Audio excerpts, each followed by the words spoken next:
બોલીશ એના ઉપરથી તમને લોકોને ખ્યાલ આવી જશે કે શેના વિશે બોલવાની છે. કે મીઠા ગોળમાં મળી ગયા તલ, મીઠા ગોળમાં મળી ગયા તલ, જગી પતંગ અને ઝૂમી ઉઠ્યું દિલ, આવે બધાની જિંદગીઓમાં બહાર, મુબારક હો મકર સંક્રાંતિનો તહેવાર. મકર સંક્રાંતિ વિશે જો હું કહું તો એનો ઉલ્લેખ પૌરાણિક રીતે આપણને વધારે એનું મહત્વ જાણવા મળે છે. આપણે સર્વે જાણીએ છીએ કે સૂર્ય મકર રાશિમાંથી પ્રવેશે છે, ધન રાશિમાંથી નીકળીને મકર રાશિમાં પ્રવેશે. મકર રાશિ એટલે સાચા કહેવાય કે શનિ દેવતાનું ઘર, એટલે સૂર્યનારાયણ દેવતા 1 મહિના માટે એમના દીકરાના ઘરે રહેવા જાય છે. ઋગ્વેદમાં પણ સૂર્ય માટે પતંગ શબ્દ વાપર્યો છે, કે જગનારો, ઉડનારો. પૌરાણિક રીતે જો આપણે મકર સંક્રાંતિને વધારે એની પર ભાર મૂકીએ તો શ્રી કૃષ્ણ ભગવાને આ જ દિવસે લોહિતા નામની રાક્ષસીને વધ કર્યો હતો. જશોદા માતાએ પણ આ જ દિવસે કૃષ્ણ જન્મ પામવા માટે વ્રત કરેલું હતું. તુલસીદાસજીએ શ્રી રામચરિત માનસમાં લખ્યું છે કે શ્રી રામ ભગવાને પણ આ જ દિવસે પતંગ ઉડાડી હતી. વિષ્ણુ ભગવાને પણ અસુરોના વધ કરવા માટે મંદાર જે પર્વત છે ને એમાં અસુરોના માથા બસાડ્યા હતા.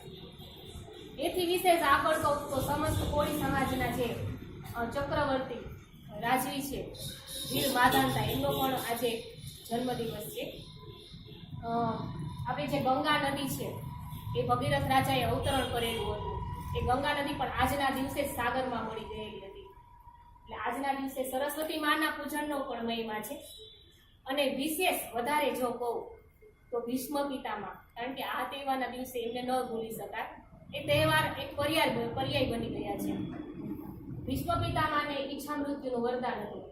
જ્યારે એમના શરીરને બાણોથી વીંધવામાં આવ્યું ને ત્યારે દક્ષિણાનયન કાળ ચાલતો હતો અને એ કાળમાં મૃત્યુ યોગ્ય ન ગણાય, એટલે એમને 6 મહિના સુધી પોતાનું મૃત્યુ થંભવી દીધું હતું. અને જ્યારે સૂર્ય મકર રાશિમાં પ્રવેશ કર્યો ને ત્યારે એમને દેહોત્સવ કર્યો. એટલે આ પર્વ દેહોત્સવ તરીકે પણ ઓળખાય છે. આપણે પતંગને અંગ્રેજીમાં કાઇટ કહેવાય, પણ ખબર છે કે કાઇટ શું કામે કહેવાય?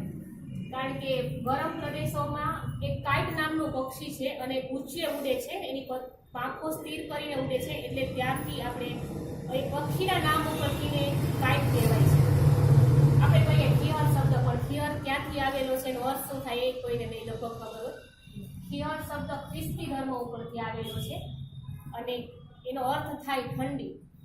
આજથી લગભગ 2000 વર્ષ પહેલા લગભગ મકર સંક્રાંતિ ત્યારે 14 જાન્યુઆરી નહોતી મનાવતી, 21 ડિસેમ્બરે અને 22 ડિસેમ્બરે મકર સંક્રાંતિ મનાવતી. અને ત્યારે ઠંડીનું એટલું વ્યાપક જોર હતું ને, એટલી બધી ઠંડી હતી કે માણસો ત્યારે બહાર નીકળવું મુશ્કેલ હતું. એટલે પ્રસંગો કોઈ કરી શકતા નહીં. એટલે ત્યાંના માણસોએ પ્રણાલિકા કરી કે આ મહિનામાં, આ સમયગાળામાં ધાર્મિક કાર્યો ન કરીએ. અને તે દૂધથી ચાલતું આવે છે. એટલે આજે પણ આપણે કહીએ છીએ કે આ મહિનામાં આપણે 1 મહિનો સુધી કોઈ માંગલિક કાર્યો કરતા નથી. મકર સંક્રાંતિ છે એક એવો તહેવાર છે કે જે તારીખ પ્રમાણે આવે છે અને બિન સાંપ્રદાયિક છે, કે લગભગ દુનિયાના બધા જ એશિયા ખંડ, ખાસ કરીને એશિયા ખંડની જો વાત કરું તો ન્યુઝીલેન્ડમાં તહેવાર ઉજવાય છે. જ્યારે પતંગ ચગાવે છે ને ત્યારે સમૂહ પ્રાર્થના કરે છે એ લોકો. અને ચીનમાં જે ભૂતને પ્રેતને ભગાડવા હોય ને ત્યારે પતંગ ઉડાડવા દ્વારા એ ભગાડે છે અને અજગર આકારની પતંગ ઉડાડે છે.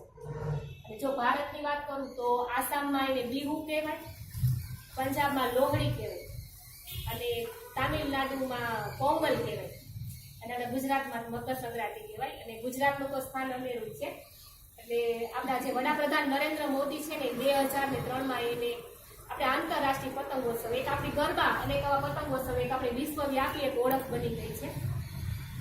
લગભગ ગયા વર્ષે 2018માં 2000 બાળકોએ સાબરમતીના રિવરફ્રન્ટ ખાતે, લગભગ યાદ હોય તો ત્યારે ખૂબ છાપા ભરાઈને આવ્યા હતા. 2000 બાળકોએ યોગા કરેલા હતા અને સૂર્ય નમસ્કાર કરેલો હતો. એટલે પતંગોત્સવનું તો આટલું સરસ અનેરું મહત્વ છે કે પતંગ પાસેથી આપણે કાંઈક પ્રેરણા લેવી હોય તો શું લઈ શકાય? પતંગનું જીવન કેવું કે આકાશમાં ઊંચે ઉડવું. તમે જોજો કે પતંગ ઉડ્યો ને આપણને ખૂબ ગમે છે, કારણ કે પોઝિટિવિટી છે. ઊંચે ઉડવું એ પોઝિટિવિટી છે. આપણે પણ પતંગની જેમ મોજ મસ્તીથી ખુલ્લા દિલેથી જીવીએ, પરંતુ એક શરતે, જેમ પતંગ દોરાથી બંધાયેલી હોય એમ આપણું જીવન પણ એક દોરીથી બંધાયેલું હોવું જોઈએ. એ દોરી કોઈ સૂત્રધારના હાથમાં હોવી જોઈએ. એ આપણા ઈષ્ટદેવ, આપણા ગુરુજી, આપણા વડીલો, આપણા માતા પિતાઓ. કારણ કે જેમ પતંગ દોરી વગર એ કહેવાય ને કે ગોથા ખાય છે, એવી જ રીતના જો આપણું જીવન પણ કોઈ સૂત્રધાર વગર હશે તો ગેરમાર્ગે જતા વાર નહીં લાગે. એટલે એક જ સંદેશો, હસો, હસાવો અને હસી કાઢો.